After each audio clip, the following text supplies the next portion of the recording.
చెన్న masala curry చేద్దాం అనుకుంటున్నాం అండి. అందుకని రాత్రి నానబెట్టానండి శనగలో.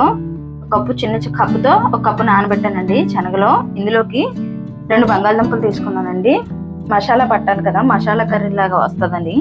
అందుకని 1 స్పూన్ జీలకర్ర, 1 స్పూన్ ధనియాలు, కొంచెం కరివేపాకు, 1 ఉల్లిపాయ కట్ చేసి పెట్టానండి. 3 పచ్చిమిరపకాయలు తీసుకున్నాను, 1 టమాటా, కొంచెం అల్లము, 1 వెల్లుల్లిపాయ రంజులు తీసి పెట్టానండి, 1 అర స్పూను గసగసాలు, ఈ 2 ఏమో విలాచి, కొంచెం బిర్యానీ పువ్వు, 3 లవంగాలు, కొంచెం దాల్చిన చెక్క. ఇప్పుడు ఫస్ట్ మనం ఇవన్నీ మిక్సీ పట్టుకోవాలండి. ఈ శనగలు ఉడకబెట్టుకోవాలి. శనగలు బంగాళదుంప పొయ్యి మీద పెడతానండి. ఇప్పుడు కుక్కర్లో 2 విజిల్లు వస్తే చాలండి. మళ్ళీ 3 విజిల్లు అంటే మెత్తగా అయిపోతాయి. 2 విజిల్లు సరిపోద్ది. గొండి శనగలు బంగాళదుంప పొయ్యి మీద పెట్టుకున్నాం అండి. 2 విజిల్లు అయితే సరిపోద్ది. బంగాళదుంపలు కూడా శుభ్రం కడిగేసి పెట్టానండి. ఇప్పుడు మనం విజిల్ పెట్టేసుకుందాం. కొన్ని మసాలాలు మిక్సీ పట్టుకుందాం. అన్ని ఇందులో వేసేసాను. ఫస్ట్ ఈ మిక్సీ పట్టుకుందాం, తర్వాత అల్లం వేసుకుందాం. కొన్ని కళాయి పొయ్యి మీద పెట్టుకున్నాం కదా, కర్రీ వేసుకోవడానికి నూనె పోస్తున్నానండి. ఒక 4 స్పూన్లు నూనె వేసానండి. గొండి పచ్చిమిరపకాయలు, కరివేపాకు వేసుకుంటున్నాం. అలాగే మీకు ఇందాక మసాలా చూపించా కదండి, ఈ మసాలా కూడా మనం మిక్సీ పట్టేసుకున్నాం. ఉల్లిపాయ, టమాటా మొత్తం కలిపి పట్టేసుకున్నామండి. ఇప్పుడు ఈ మసాలా కూడా నేను ఇందులో వేసేస్తున్నాను. వేసేసి ఇలా కలిపేసుకున్నామండి. గొండి ఒక 1/2 చెంచా పసుపు వేస్తున్నాను. రుచికి సరిపడిన ఉప్పు కూడా వేసేస్తున్నానండి.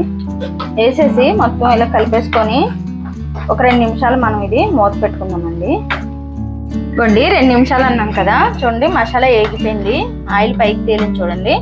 ఇప్పుడు మనము గొండి ఉడకపెట్టి పక్కన పెట్టుకున్నాం కదా శనగలో, 2 విజిల్లు అయితే చాలు అన్నాం కదా, చూడండి మెత్తగా ఉడికిపోయినాయి. ఇప్పుడు ఈ శనగలు కూడా వేసేస్తానండి నేను. అలాగే బంగాళదుంప ఉడకపెట్టి పెట్టుకున్నాం కదండి, అది కూడా వేసేస్తున్నాను. ఇప్పుడు ఇవన్నీ శనగలోను బంగాళదుంప వేసుకున్నాం కదండి, వేసుకున్న తర్వాత మొత్తం ఇలా కలిసిలాగా, ఈ మసాలా మొత్తం కలిసిలాగా ఇలా కలిపేసుకోవాలి. చూడండి మొత్తం ఈ శనగలకి బంగాళదుంపకి ఈ మసాలా పట్టేవాలి. ఇంకోండి మొత్తం పట్టేసింది కదా, ఇప్పుడు మనము కారం వేసుకుందాం. ఇంకోండి 1 చెంచా కారం వేస్తున్నానండి. ఎందుకంటే ఘాటుగానే ఉంటుంది, మనం మసాలా వేసుకున్నాం కాబట్టి 1 చెంచా కారం సరిపోద్దండి. ఇప్పుడు కారం వేసుకున్నాం కదా, కారం వేసాక కూడా ఇలా కలిపేసుకొని ఒక 2 నిమిషాలు మనం మూత పెట్టుకుందామండి.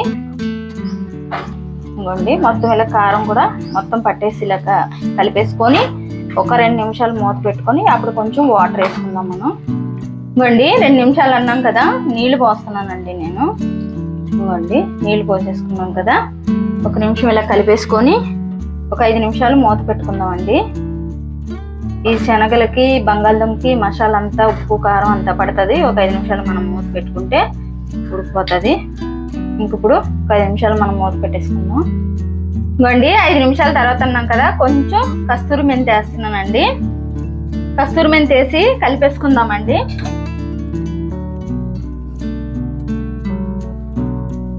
ఇంకోండి ఇలా కలిపేసుకున్నాం కదా, ఇంకా అయిపోయిందండి ఈ కర్రీ. చెన్నా మసాలా కర్రీ, బంగాళదుంప శనగలు చెన్నా మసాలా కర్రీ అండి. ఇది టేస్ట్ మాత్రం చాలా బాగుంటుందండి. చపాతీకి కానీ, పులకాకి కానీ, రైస్కి కానీ, రైస్కి అయితే ఇంకా చాలా బాగుంటుంది. వేడి వేడి అన్నంలో వేసుకుని తింటే మాత్రం చాలా బాగుంటుంది. ఈ కర్రీ ఇలా చేసుకుంటే మాత్రం టేస్ట్ మాత్రం అదిరిపోద్దండి. నచ్చితే లైక్ చేయండి, షేర్ చేయండి, కామెంట్ చేయండి, సబ్స్క్రైబ్ చేయండి. కాకపోతే ఒకసారి ట్రై చేయండి.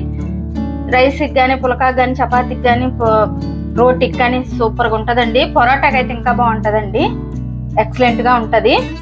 ఇంకా అయిపోయిందండి, ఇంకా ఆపేసుకుందాం. కాకపోతే ఒకసారి ట్రై చేసేసేయండి.